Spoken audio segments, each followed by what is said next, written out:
Namaste and welcome again to Planet to Soul Astrology. So friends, in the continuation of Navmansh series, that is your 7th lord of D1 chart if posited in your 11th house of Navamsha chart or Navmansh chart. Till 10th house we discussed. 11th house, as we know, is a house of gain, is a house of getting something. It is also house of expectations, it is house of desires, it is house of dreams also, and it is house of getting the fruits of your past karmas, because it is originally designed in front of 180 degree opposite to 5th house of the chart, because 5th house is our pending desires as well as our carried forward desires as well as our past karmas. We all humans are born because of certain pending desires, that is for sure. We are born to fulfill certain things, certain motto, and to live certain motto in our life. That is our soul purpose. Everybody's soul purpose is different. Definitely one day we'll discuss about that. So when your 7th lord of D1 chart goes in 11th house of Navmansh chart, that means that your spouse is definitely connected to your past life. Second thing, once your spouse will enter into your life, he or she will definitely bring some type of gains for you, some type of new friend for you. Your spouse will be more of a friend than of a partner. Here I mean to say that very understanding person if it is a benefic planet. If it is a malefic planet, then also there will be lack of friendship between spouse, but definitely gains will be there, because by default your 7th lord of D1 chart has gone into 11th house of Navmansh chart. That matters a lot, because 11th house is one of the Trishadaya bhav, as well as 11th house is 6th to 6th house. So that is Bhavat Bhavam theory. What it means, that 11th house is prarabdha of your 6th house also towards your partner, because 11th house is 5th to your 7th house, in any chart if you see. So how is your friendship with your spouse has to be seen from 11th house. Now if your planet is sun going in 11th house of Navmansh chart, which is your 7th lord of D1 chart, then definitely your spouse, as I always say, reputation, post, position, dignity or ambitions, everything is connected to soul, our that is Surya, your resistance power, your motto towards life. And when Surya goes in 11th house of the chart, that means that definitely your spouse will be strict person as well as ambitious person, as well as you will definitely find some government or political connections, or he or she must be having very good reputation in society or in workplace or wherever your spouse will go. Definitely some type of reputation this person may get, even though they are not known to certain place or certain situation they are unaware about, but still automatically they get good reputation, or they get good command. They have such a powering personality. So whenever they stand also in front of anybody, then person will first think before talking. If Mars is also prominent in the chart, if this planet is moon going in your 11th house of Navmansh chart, being your 7th lord, then definitely your spouse is emotional person as well as very friendly nature to you. He or she may be more emotional than you, always God fearing nature, as well as maybe connected to some traveling work, or definitely you will get some benefits out of your spouse in terms of getting new friends also. All his or her friend circle will be yours, and you will be accommodated within that circle, within your spouse's family also, as well as friend circle also, as well as in society also. 11th house moon will also give you constant benefits, or always you are happy person and you are able to manage the situation whenever any unforeseen things or whenever any immediate situation arise in the family or between the spouses. But this moon will definitely help you cope up with the situation and give you good fruits. This moon in your 11th house of Navmansh chart, whenever will come in contact with Jupiter or transit Jupiter, here I mean to say, if in your Navmansh chart in 11th house there is a Dhanu Rashi or Sagittarius sign, and if your 7th lord being moon is going into Dhanu Rashi in Navmansh chart. Okay, I am just giving you example. So that means, say for example, you have Aries Aries ascendant. I will give you another example. You have Aries ascendant and 7th house will come Venus, but when you have Capricorn ascendant, your 7th lord becomes moon only. So this moon Navmansha will start from 4 number only. Okay, so if it is going in Dhanu Rashi, so that means it is going in 6th Navamsha. So here what happens, that your spouse will be definitely very cooperative person, and whenever any situation arise, you both will solve the situation.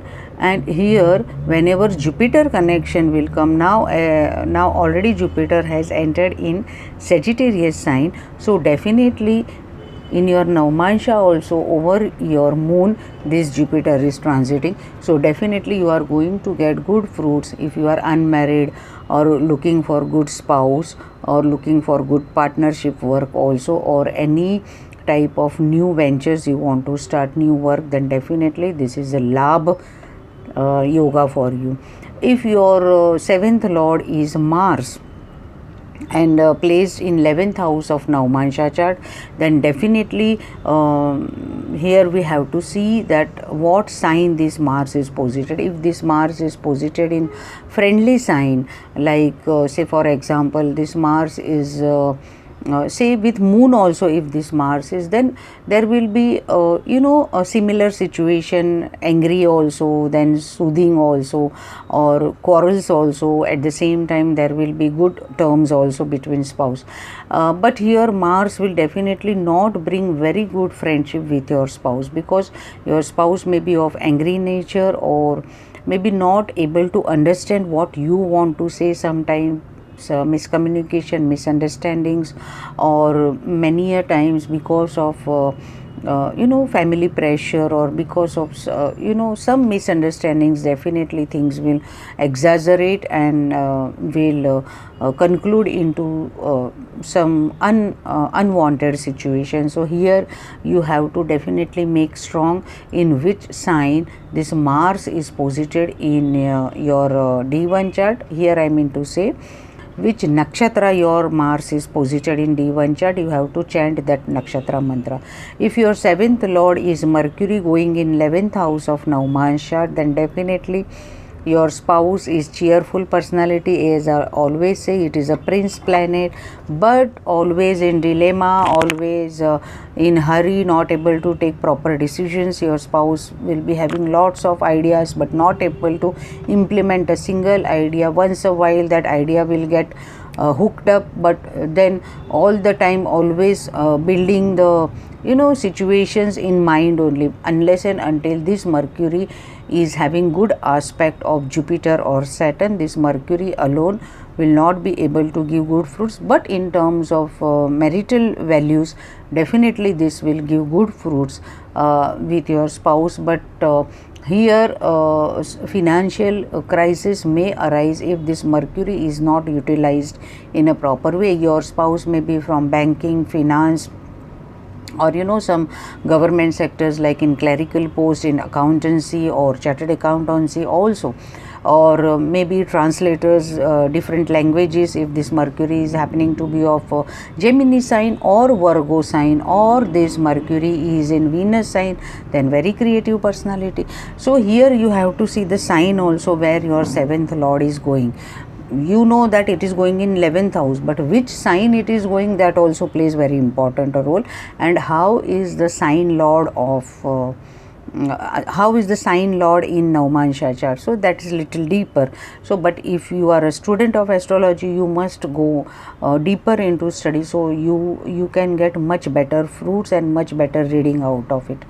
If your planet happens to be Jupiter of D1 chart, 7th lord going into 11th house of Navmansh chart, then definitely your spouse is well versed personality, little bit dominating also, because Jupiter has a domination. I have seen in lot many charts, even though people say no I am not dominating, but yes, they have strict values, they have strict ethics like Saturn, and they want to implement all those ethics, and they want others also to follow that.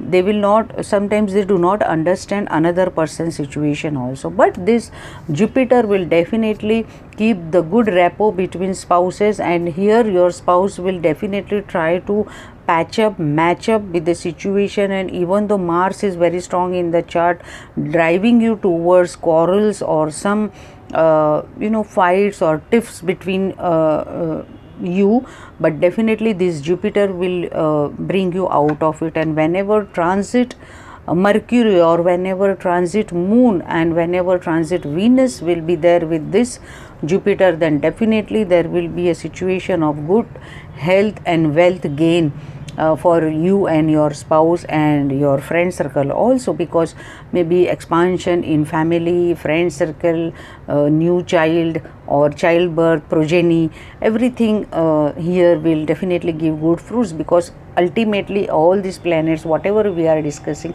will be aspecting 5th house. Okay.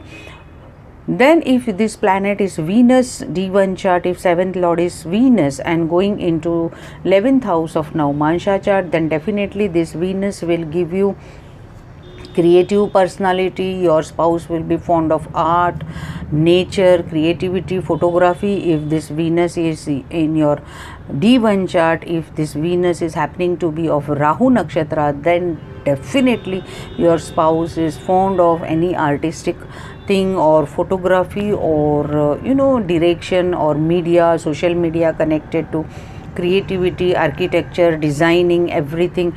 Or if this Venus is also connected with Mars, and definitely into technical profession your spouse will be. There will be good connectivity between you and your spouse. There will be love, affection, attraction, no doubt. This Venus, if happens to be in Mercury sign, then little bit flirt nature spouse, but yes, nothing wrong in that, unless and until this things is just on a superficial manner. So here again your Saturn plays very important role. We people say that Saturn is a detached planet, and how this Saturn will precipitate Venus to have affairs or extramarital thing, or many affairs also. But yes, Saturn is a hidden hidden hero who really precipitate Venus. If this Venus is having aspect of Saturn, or Saturn and Venus are posited together in your 11th house, then definitely your spouse will be with age gap, or maybe yours is love marriage also, and yes, more than one or two affairs. So but please do not immediately follow it, because many other things also we have to see. But maximum time I have seen that Venus and Saturn combination do give attraction power, or attractive nature, or attractive personality, attractive attitude to the person, and people feel like automatically they get attracted. In short, if your 7th lord of D1 chart, as I talked about Venus, if it is Saturn and posited in 11th house of Navamsha chart, then definitely it is a favorable position for Saturn, because basically in 11th house, Papa planet or malefic planets plays very good role, because they are becoming more prominent, they are becoming more strong to give you the fruits, you know. So definitely this Saturn will give you good marital bliss also. Even Venus will give, Jupiter will give, Mars will also give, if your moon and Jupiter are good in the chart. So but this Saturn basically, if posited with Ketu or in your D1 chart, if this Saturn is of Ketu nakshatra, then definitely whenever Saturn dasha, antardasha, or Ketu dasha, antardasha, or transit Ketu over this Saturn happens, or in D1 chart also over your Saturn, if Ketu happens, then definitely some clashes may arise, but this will be very temporary till Ketu is transiting through that Saturn. So immediately one should not go after taking any strong decision for marriage life. This Saturn will definitely give you very good sustainability of marriage if it is in Venus sign, Mercury sign, or Mars sign also, then also it will give you good marital bliss. So friends, this was all about your 7th lord of D1 chart going in 11th house of gains in Namaste chart. So stay tuned with Planet to Soul Astrology. Do subscribe my channel, and next time I will talk about your 7th lord in 12th house of Namaste chart. By that time, sabka mangal ho. May all be blessed. Namaste.